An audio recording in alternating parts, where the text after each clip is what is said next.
जय हिंद फ्रेंड्स, नमस्कार दोस्तों। स्वागत है हमारे यूट्यूब चैनल यमी वाला पर। आज यमी वाला यूट्यूब चैनल पर मैथ का मेरा पहला क्लास है। मैं अपना परिचय देना चाहूँगा। मेरा पूरा नाम देवानंद नाथ मौर्य है और मैं आपको यमी वाला यूट्यूब चैनल पर, जो कि खुद मेरा ही चैनल है, मैं आपको मैथ पढ़ाऊँगा। आप मुझे शॉर्टकट में देवा सर के नाम से भी जान सकते हैं। तो आज का आपका जो वीडियो है बहुत ही इंटरेस्टिंग रहने वाला है। आप आज के इस वीडियो में मैथ क्या है, मैथ की परिभाषा क्या है, मैथ की शाखाएं क्या हैं, मैथ का हमारे जीवन में क्या उपयोग है, क्यों मैथ हम पढ़ते हैं और मैथ के जनक कौन हैं, भारतीय और विश्व दोनों के परिप्रेक्ष्य में। तो चलिए शुरू करते हैं आज का वीडियो। गणित को इंग्लिश में हम मैथमेटिक्स कहते हैं। मैथ और मैथमेटिक्स दो शब्दांशों से मिलकर बना है। गणित का शॉर्टकट क्या है? मैथमेटिक्स को शॉर्टकट में हम मैथ कहते हैं और इसको आप मथ भी कह सकते हैं। क्यों? क्योंकि आप जब मथेंगे तभी आपको मैथ आएगा। तो ये कहावत के रूप में है कि मैथ बहुत दुखदाई होता है, तो इसलिए इसको मथ भी कह सकते हैं, एक हास्यास्पद ढंग से। तो चलिए शुरू करते हैं। मैथ की परिभाषा क्या है?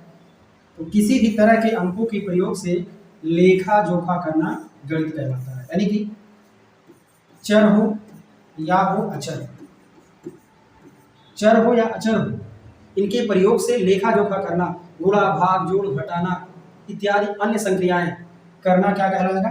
गणित कहलाता है। गणित का एक और डिफिनीशन है यहाँ पे।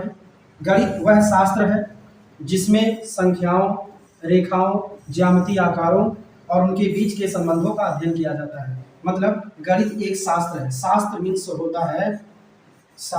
होता है आपका विज्ञान। शास्त्र मीन्स क्या होता है? विज्ञान। पहले विज्ञान को शास्त्र के नाम से जाना जाता था, लेकिन अब इसका नाम विज्ञान हो गया। तो गणित एक प्रकार का शास्त्र है, लेकिन कैसा शास्त्र है? संख्याओं का शास्त्र है। ठीक, तो गणित वह शास्त्र है जिसमें आप क्या करेंगे? संख्याओं, रेखाओं, ज्यामितीय आकारों और उनके बीच क्या संबंध होता है, इसका आप अध्ययन करेंगे। अब आप ध्यान दीजिए, मैथमेटिक्स जो शब्द है ये इंग्लिश वर्ड है। तो क्या आप जानते हैं मैथमेटिक्स किस प्रकार का नंबर है? कमेंट बॉक्स में आप जरूर कमेंट करिए और बताइए मैथमेटिक्स किस प्रकार का नंबर है, सिंगुलर नंबर है या प्लूरल नंबर है, और मैथमेटिक्स किस प्रकार का नाउन है। ये आपके लिए 2 क्वेश्चन है। आप कमेंट बॉक्स में क्वेश्चन का आंसर दीजिए और नेक्स्ट वीडियो में, नेक्स्ट मैथ के क्लास में मैं आपको दोनों प्रश्नों का आंसर बताऊंगा।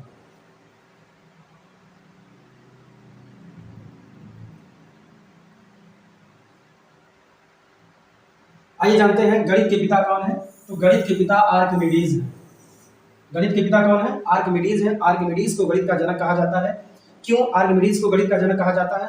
क्योंकि आर्किमिडीज जो कि एक यूनानी गणितज्ञ, भौतिक विज्ञानी और इंजीनियर थे, इन्होंने गणित के क्षेत्र में और विज्ञान के क्षेत्र में उल्लेखनीय कार्य किया और इन्होंने पाई के मान को भी दिया। इसलिए और इनके टेक्नोलॉजी, साइंस और टेक्नोलॉजी में अभूतपूर्व योगदान होने के कारण इन्हें गणित का जनक कहा जाता है।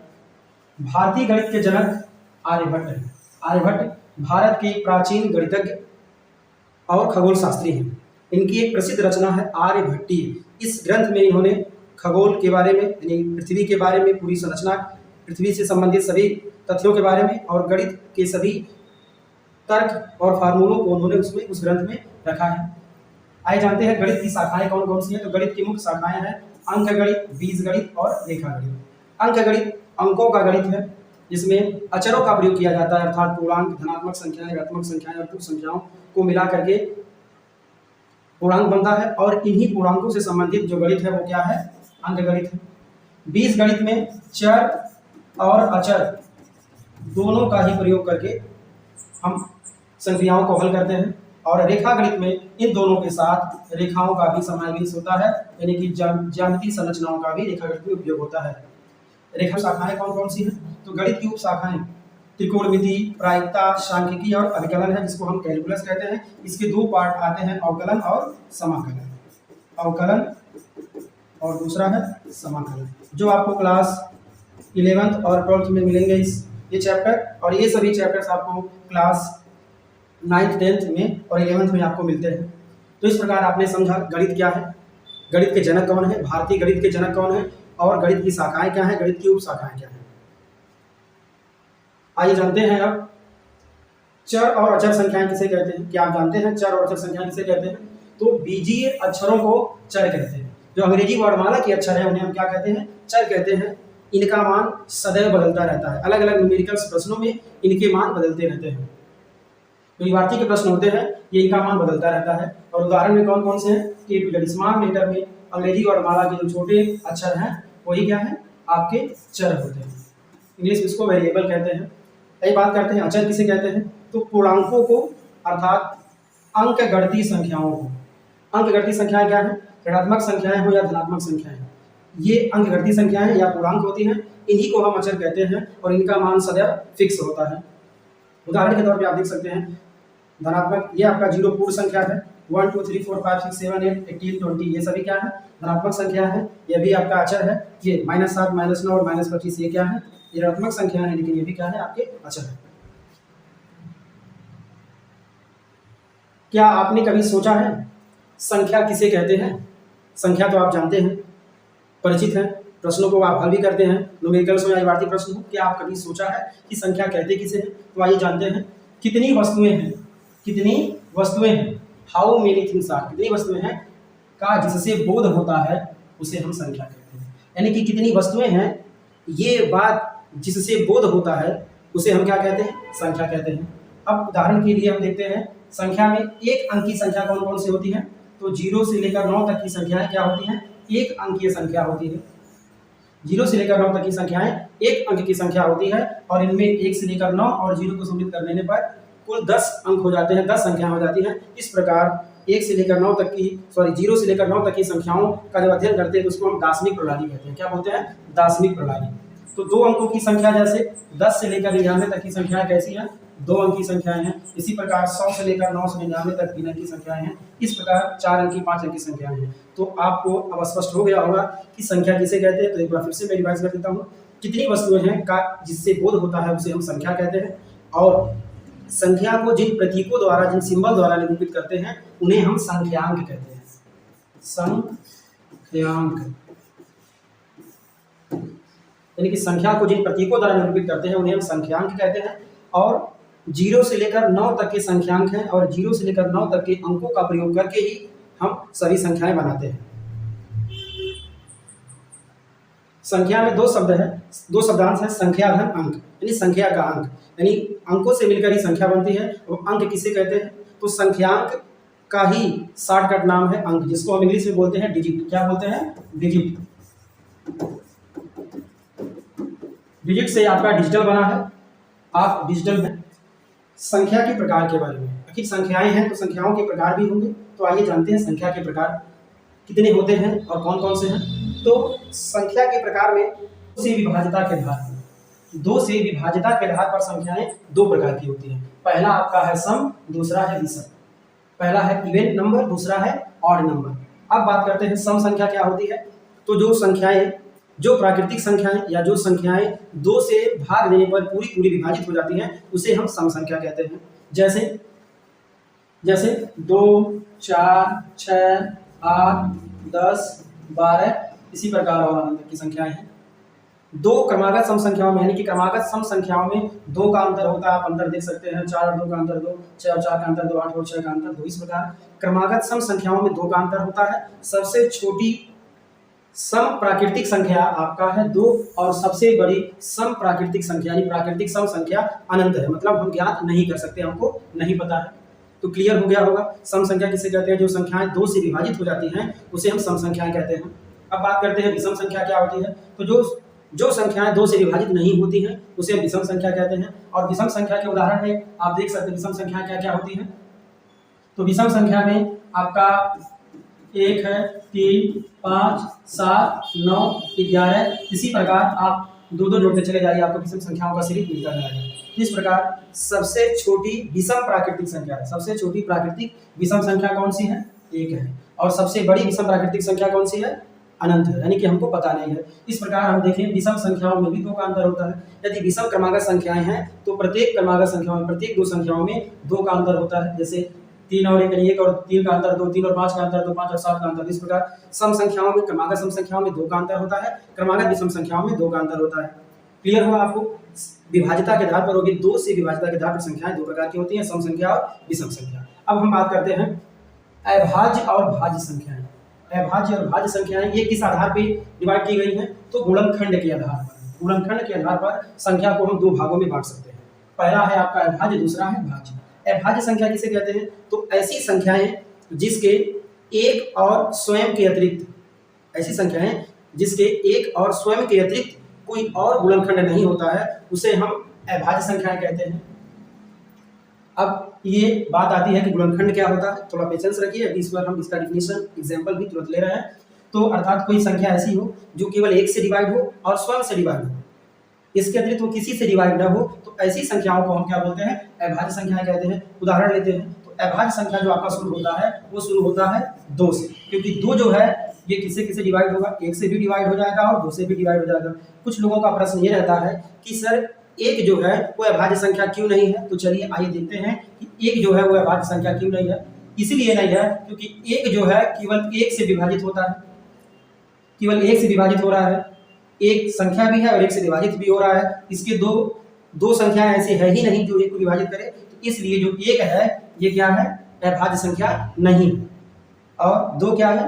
अभाज्य संख्या है, क्योंकि इसके केवल 2 गुणनखंड हैं, 1 और 2। इसी प्रकार 3 जो है, 3 के 2 गुणनखंड हैं, 1 और 3। 3 केवल 1 और 3 से डिवाइड होगा। इसी प्रकार 5 है, 5 के केवल 2 गुणनखंड हैं, कौन कौन से हैं? 1 और 5।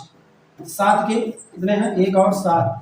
और इसी प्रकार आपके 8 तो भाज्य है, 9 भाज्य है, 10, 11 लेते हैं, 11 1 से कटेगा और 11 से कटेगा। यहाँ पर जो भी एग्जाम्पल दिए गए हैं इनके केवल 2 ही गुणनखंड हैं, केवल 1 से और स्वयं से संख्या कट रही है। इस प्रकार आप देख रहे हैं कि जो भी यहाँ पे एग्जाम्पल लिया गया है उनके केवल 2 ही गुणनखंड हैं।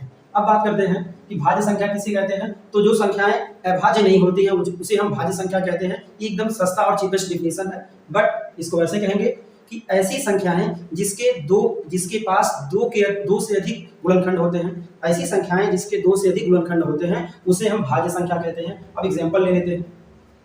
तो सबसे पहला एग्जाम्पल आपका प्राकृतिक संख्याओं में जो सबसे छोटी भाज्य संख्या है वो आपका शुरू होता है 4। अब कहते हैं 4 के गुणनखंड। 4 के गुणनखंड कितने कितने हैं, कौन कौन है, जरा देखते हैं। तो कौन कौन है? 4 1 से कट जाएगा, 2 से कट जाएगा और 4 से कट जाएगा, नहीं डिवाइड हो जाएगा। इस प्रकार 4, 1, 2 और 4 इन तीनों से डिवाइड हो रहा है, कट जा रहा है, इसलिए 4 क्या है? भाज्य संख्या है। इसी प्रकार हम 6 करते हैं। 6 के कौन कौन होंगे? 6 के कौन कौन से गुणनखंड होंगे? तो 6 1 से भी कट जाएगा, 2 से भी कट जाएगा, 3 से भी कट जाएगा और 6 से भी कट जाएगा। इस प्रकार 6 के 4 गुणनखंड हुए, इसलिए 6 क्या है? भाज्य संख्या है। अब शायद क्लियर हो गया होगा आपको कि भाज्य संख्या किसे कहते हैं। तो जो संख्याएं एक और स्वयं के अलावा किसी और से भी कट जाए उसे भाज्य कहेंगे। अर्थात एक और स्वयं के अलावा के अतिरिक्त और कटने से तात्पर्य है कि उसके 2 से अधिक गुणनखंड हों। इस प्रकार शायद आपको क्लियर हो गया होगा भाज्य और अभाज्य संख्याएं किसे कहते हैं। ये किस आधार पे है? गुणनखंड के आधार पर है। अब थोड़ा यहीं पर बात कर लेते हैं गुणनखंड क्या होता है। आइए थोड़ा समझते हैं ये गुणनखंड क्या होता है। गुणनखंड इंग्लिश इसको बोलते हैं फैक्टर।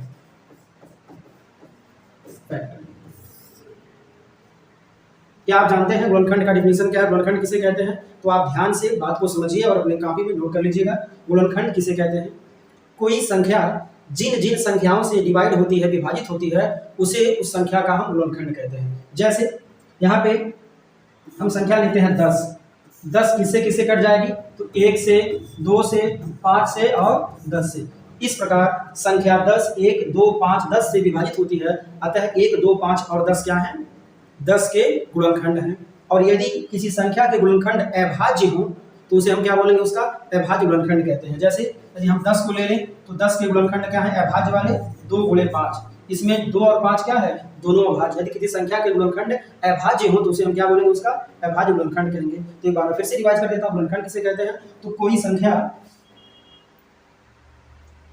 कोई संख्या जिससे विभाजित होती है वो है उसका गुणनखंड होता है। जैसे और मैं एग्जांपल ले लेता हूँ।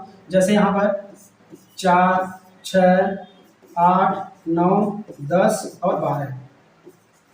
यहाँ अब आसानी से समझ जाएंगे गुणनखंड क्या क्या है। 4 के गुणनखंड कौन कौन से होंगे? 1 होगा, 2 होगा और 4 होगा। 6 के गुणनखंड इस प्रकार कैसे होंगे? 1 होगा, 2 होगा, 3 होगा, 6 होगा। इसी प्रकार 8 के गुणनखंड क्या होंगे, 1 2 4 और 8। इसी प्रकार शेष आप गुणनखंड कर सकते हैं। इसके केवल गुणनखंड लिखना है कि किसके कितने कितने गुणनखंड है। आप इन सबको देखेंगे, देख रहे हैं, आपको दिखाई दे रहा होगा कि जितने भी संख्याएं यहाँ पे लिखी गई हैं इन सबके 2 से अधिक गुणनखंड हैं। 4 के 3 हैं, 6 के 4 हैं और 8 के 4 हैं। इस प्रकार ये सभी संख्याएं क्या हैं, ये सभी संख्याएं जो हमने यहाँ पे लिखा है ये सभी संख्याएं क्या हैं, भाज्य हैं। ये सभी संख्याएं क्या हैं, भाज्य हैं। अब शायद आपको समझ में आ गया होगा कि भाज्य संख्या किसे कहते हैं, गुणनखंड क्या होता है, भाज्य क्या होता है। तो चलिए शुरू करते हैं अब तीसरे टॉपिक पर, विभाज्यता संख्या के प्रकार में तीसरे पर हम लोग आते हैं। तीसरे रूल पर चिन्ह के आधार पर संख्याएं कितने प्रकार की होती हैं। तो चिन्ह के आधार पर जो संख्या को डिवाइड किया गया है उसका केवल 2 प्रकार है। चिन्ह के आधार पर संख्याएं 2 प्रकार की होती हैं, पॉजिटिव संख्याएं धनात्मक संख्याएं और क्या नेगेटिव संख्याएं। यानी कि चिन्ह के आधार पर संख्याओं को बस केवल 2 भागों में बांटा गया, धनात्मक संख्याएं और ऋणात्मक संख्याएं। अब हम धनात्मक संख्या किसे कहते हैं और ऋणात्मक संख्या किसे कहते हैं, तो आइए समझते हैं धनात्मक और ऋणात्मक संख्या होती क्या है। संख्या रेखा पर 0 से बाईं ओर यानी लेफ्ट, 0 से बाईं ओर यानी लेफ्ट, 0 से दाईं ओर यानी राइट साइड। संख्या रेखा पर 0 के दाहिनी ओर की संख्याएं अर्थात इधर की संख्याएं धनात्मक संख्याएं होती हैं और 0 से बाईं ओर की संख्याएं ऋणात्मक संख्याएं होती हैं। तो इस प्रकार क्लियर हो गया धनात्मक संख्याएं किसे कहते हैं और ऋणात्मक संख्याएं किसे कहते हैं। इसी को इस तरह से भी कह सकते हैं कि प्राकृतिक संख्याओं को हम धनात्मक संख्या कहते हैं। प्राकृतिक संख्या ही क्या है, आपका धनात्मक संख्या है। प्राकृतिक संख्याओं को हम क्या बोलते हैं, हम धनात्मक संख्या कहते हैं। अब आपके अंदर प्रश्न उठ रहा होगा प्राकृतिक संख्या किसे कहते हैं, तो गिनती की संख्याओं को ही हम प्राकृतिक संख्याएं कहते हैं। यानी कि जिन संख्याओं से हम गणना यानी गिनती करते हैं उसी को हम क्या बोलते हैं, प्राकृतिक संख्या कहते हैं। प्राकृतिक संख्या आपका 1 से शुरू होकर कहाँ तक जाता है, अनंत तक जाता है। तो क्लियर हो गया होगा। संख्या रेखा पर दाईं ओर की संख्याएं यानी प्राकृतिक संख्याएं धनात्मक होती हैं और बाईं ओर की संख्याएं ऋणात्मक होती हैं। अब बात आई ऋणात्मक संख्या प्राप्त कैसे होती है, तो प्राकृतिक संख्याओं में यदि हम माइनस का चिन्ह लगा दें उसके पहले तो हमें ऋणात्मक संख्याएं प्राप्त हो जाती हैं। ठीक, अब चलिए हम बात करते हैं परिमेय और अपरिमेय संख्याएं। ये संख्याओं के प्रकार में परिमेय और अपरिमेय संख्याएं एक किस आधार पे है, तो संख्या p/q के रूप के आधार का है अथवा नहीं। कोई संख्या जो है p/q के आधार के रूप का है कि नहीं, अर्थात अंश बटे हर। p/q का मतलब हुआ अंश बटे हर। याद रखिएगा, जहां p अर्थात हर इज नॉट इक्वल टू 0, यानी कि यदि संख्या p/q के रूप का है या नहीं है तो इस आधार पर संख्याओं को 2 भागों में बांटा गया है। पहला है परिमेय, दूसरा है अपरिमेय। अब बात करते हैं परिमेय से कहेंगे, तो जो संख्याएं p/q के रूप में हो या अंश बटे हर के रूप में हो, जहां जो हर हो अर्थात q 0 के बराबर नहीं हो, तो ऐसी संख्याओं को हम परिमेय संख्याएं कहेंगे। जैसे जितने भी पूर्णांक हैं ये सभी क्या है, परिमेय हैं। जितने भी पूर्णांक हैं, पूर्णांक में आपके प्लस वाले आ जाएंगे, माइनस वाले आ जाएंगे और बीच में आपका 0 होता है। तो धनात्मक संख्याएं, ऋणात्मक संख्याएं और 0 ये सभी पूर्णांक हैं। क्यों, इन सभी संख्याओं के बटे 1 कर सकते हैं। कोई अगर -2 है बटे 1 कर सकते हैं, 7 है बटे 1 कर सकते हैं, 6 है जिसको हम 6 बटे 1 कर सकते हैं। इस प्रकार सभी पूर्णांक परिमेय संख्याएं होते हैं। और ये आपके सामने एग्जाम्पल है, यहाँ पे आपके सामने एग्जाम्पल है। ये सभी क्या है, परिमेय संख्या। जो संख्याएं अंश बटे हर या p/q के रूप में हो, जहाँ q is not equal to 0, ऐसी संख्याएं परिमेय संख्याएं होती हैं। अब बात करते हैं अपरिमेय संख्याएं किसे कहते हैं। अपरिमेय संख्याएं किसे कहते हैं, तो ऐसी संख्याएं जो p/q के रूप में ना हो, ऐसी संख्याएं जो p/q के रूप में ना हो उन्हें क्या बोलेंगे आप, अपरिमेय संख्याएं। तो अपरिमेय संख्याओं को एक तरह से और भी कह सकते हैं कि कर्लीगत संख्याएं या कर्लीगत राशियां जो होती हैं वो अपरिमेय संख्याएं होती हैं। अर्थात कोई ऐसी संख्या हो जो अंडर रूट में हो और वह पूर्ण वर्ग न हो, तो ऐसी संख्याएं अपरिमेय संख्या होती है। जैसे √2, √3, √5, √7, √8, 3 घात की करली में 27, 4 घात की करली में 4। ये सभी संख्याएं क्या है, अपरिमेय हैं। ये आप सोच रहे होंगे √1 क्यों नहीं है, तो √1 जो है, ये √1 का जो वर्गमूल होगा 1 आ जाएगा और 1 आपका ये 1/1 लिख सकते हैं। ये क्या है, परिमेय हो जाएगा। इसलिए √1 जो है परिमेय नहीं है। और √4 बीच में आता है तो √4 का वर्गमूल 2 हो जाएगा। 2 पूर्णांक है और पूर्णांक भी परिमेय होता है, तो इसलिए जो यहाँ पे 2, 3, 5, 7 रूट में सभी क्या है, अपरिमेय संख्या। इसके अतिरिक्त ये 8 ये सभी क्या है, अपरिमेय है। ये जिस यदि यहाँ पर कुछ नहीं लिखा है, यहाँ पर अगर कुछ नहीं लिखा है तो उसको हम साधारण या 2 घात की करली कहते हैं, और यदि यहाँ पे 3 लिखा है इसको हम 3 घात की करली कहते हैं। अगर 4 लिखा है तो 4 घात की करली कहते हैं। इसके अतिरिक्त यदि परिमेय संख्या और अपरिमेय संख्या, यदि परिमेय संख्या और अपरिमेय संख्या इन दोनों का योग दिया हो, अंतर दिया हो, गुणा दिया हो और भाग दिया हो और संख्याएं समान न हो, परिमेय और अपरिमेय संख्याओं का योग, अंतर, गुणनफल और भागफल वाली जितनी भी संख्याएं होती हैं ये सभी क्या होती हैं, अपरिमेय होती हैं। कब अपरिमेय होंगी, जब जो संख्याएं दी हुई रहेंगी वो सेम न हो, अर्थात यदि रूट में 2 बाई रूट में 2 हो जाए तो ये 1 आ जाएगा।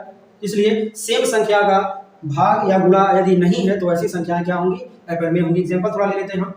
1 प्लस माइनस √2, या तो ये आपका परिमेय संख्या है, दूसरा अपरिमेय संख्या है। जोड़े हैं या घटाए हैं, जोड़ या तो जोड़ ले या तो घटा ले, प्रत्येक दशा में क्या होगा, ये अपरिमेय होगा। इसी प्रकार 1/√2 या फिर 1 × √2, ये जो आएगा क्या आएगा, आपका अपरिमेय ही आएगा। अर्थात परिमेय और अपरिमेय संख्याओं का जोड़, घटाना, गुणा और भाग भी क्या होगा, अपरिमेय होगा। इसको आप याद रखिएगा और बोर्ड एग्जाम में ये प्रश्न हर साल पूछे जाते हैं, तो आप इसको तैयार रखिएगा। अब शायद क्लियर हो गया होगा परिमेय और अपरिमेय संख्याएं क्या होती हैं। तो कर्लीगत संख्याएं, जो संख्याएं कर्ली में होती हैं उसे हम क्या बोलेंगे, अपरिमेय संख्याएं कहते हैं। लेकिन इस एक बात को आप याद रखिएगा कि अगर कोई संख्या रूट में दिया है यदि उसका वर्गमूल या घनमूल, चतुर्थमूल, पंचमूल निकल जाता है तो वो संख्या अपरिमेय नहीं होती है। जैसे हमने एग्जाम्पल लिया 1, रूट में 1, रूट में 4, रूट में 9, ये सभी क्या है, ये सभी अपरिमेय नहीं है, ये सभी परिमेय है। क्यों है, क्योंकि √1 का मान 1 आ जाएगा, परिमेय हो जाएगा। √4 का मान 2 आ जाएगा, √9 का मान आ जाएगा आपका 3। इस प्रकार ये सभी संख्याएं क्या है, परिमेय है। जो संख्याएं रूट में हों लेकिन उनका वर्गमूल, घनमूल, पंचमूल, खष्टमूल जो भी वो निकल सके तो ऐसी संख्याएं परिमेय होती है। और ये प्रश्न, रूट के ये प्रश्न और परिमेय अपरिमेय संख्याओं का जोड़, घटाना, गुणा और भाग बोर्ड एग्जाम में MCQ प्रश्न के रूप में पूछा जाता है, तो आप इसको अच्छे ढंग से तैयार कर लीजिएगा। तो चलिए हम लोग शुरू करते हैं आगे। और नेक्स्ट, काल्पनिक संख्या क्या होती है। क्या आपने कभी सोचा है कि काल्पनिक संख्या भी होती है क्या? काल्पनिक बातें होती हैं, काल्पनिक कहानियां होती हैं, काल्पनिक संख्या भी होती है क्या? तो हाँ, बिल्कुल होती है, क्यों नहीं होती है। काल्पनिक संख्या किसे कहते हैं? तो ऐसी संख्या जिसका वर्ग ऋणात्मक होता है उसे हम काल्पनिक संख्या कहेंगे। अब आपके सामने आश्चर्य वाली बात आ गई ना, कैसी कौन सी संख्या जिसका वर्ग ऋणात्मक होगा? आपने पढ़ा होगा धनात्मक संख्याएं हो या ऋणात्मक संख्याएं हो, धनात्मक संख्या या ऋणात्मक संख्या हो, दोनों का वर्ग करते हैं तो हमें धनात्मक संख्या ही मिलती है। लेकिन ऐसी कौन सी संख्या है जिसका हम वर्ग करें तो आ जाए नेगेटिव? तो देखते हैं। यदि x² + 1 = 0 दिया हो तो x² = -1 होगा, यानी x बराबर में -1 वो भी अंडर रूट में हो जाएगा। क्लियर? तो इस प्रकार जो संख्या x है, ये क्या है? काल्पनिक संख्या है। जो संख्या क्या है? काल्पनिक संख्या है।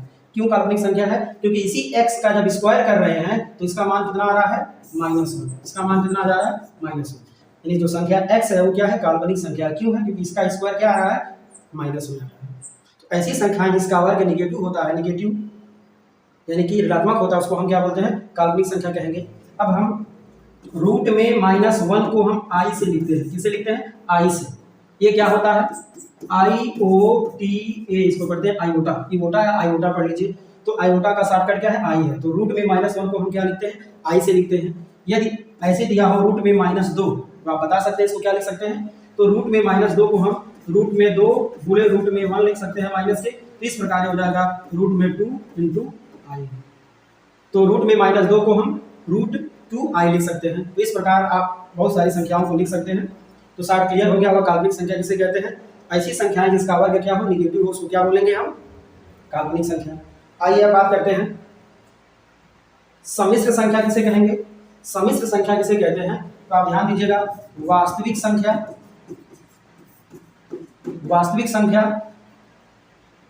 और अपरिमेय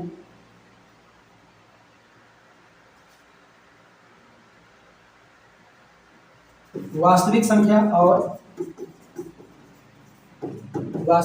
और काल्पनिक संख्या।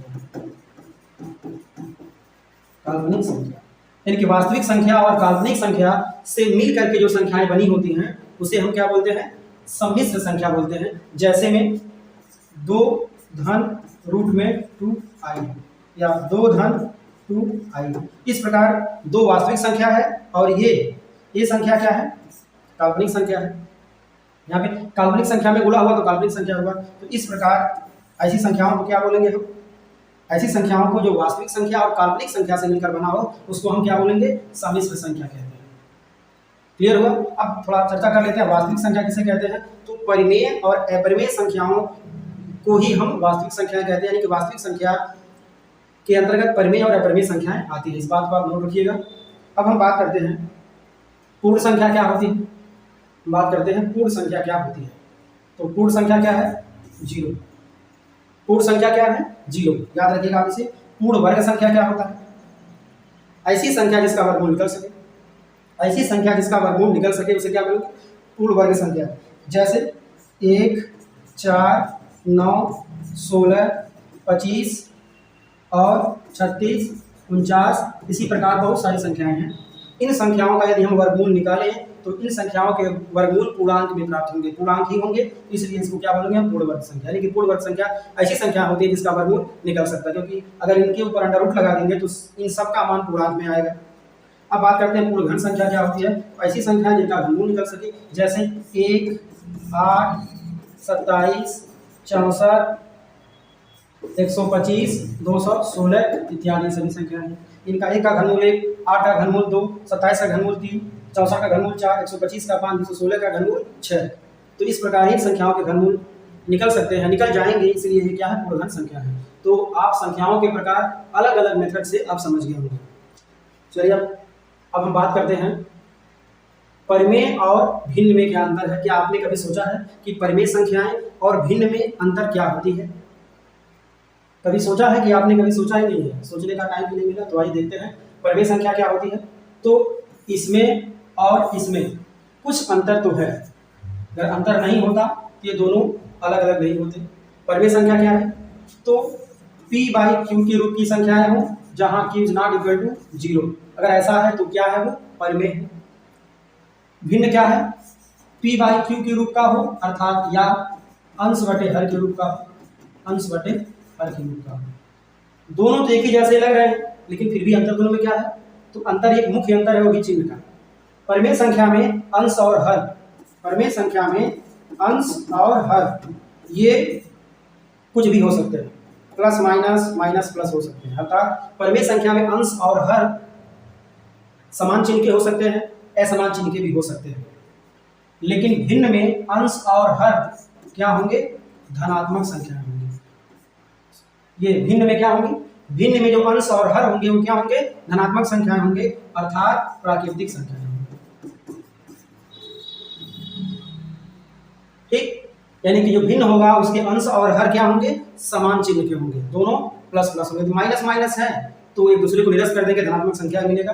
तो भिन्न के अंश और हर धनात्मक होते हैं, यानी कि अंश और हर दोनों प्राकृतिक संख्याएं होती हैं।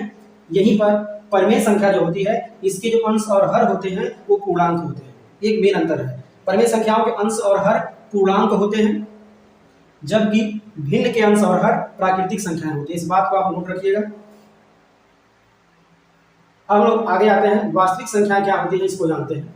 अभी हमने बताया वास्तविक संख्याएं किसे कहते हैं, तो परिमेय और अपरिमेय संख्याओं के सम्मिलित रूप को हम बोलते हैं वास्तविक संख्याएं। एग्जाम्पल के रूप में देख सकते हैं 5, 9, 18, ये क्या है, ये परिमेय है। क्यों, क्योंकि सबके बटे हम हिल कर सकते हैं। और यहाँ पे 2/7 है, 5/6 है और 9/13 है। ये क्या है, ये भिन्न के रूप में है।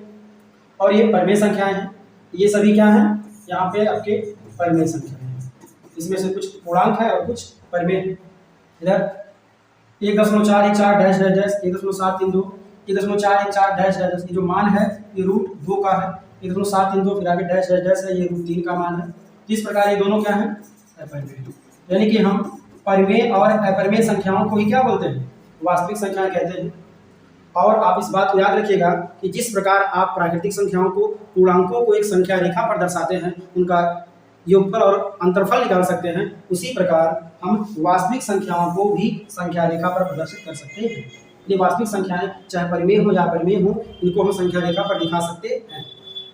अब कैसे दिखाएंगे ये नेक्स्ट वीडियो में आपको बताया जाएगा। आज के लिए बस इतना ही।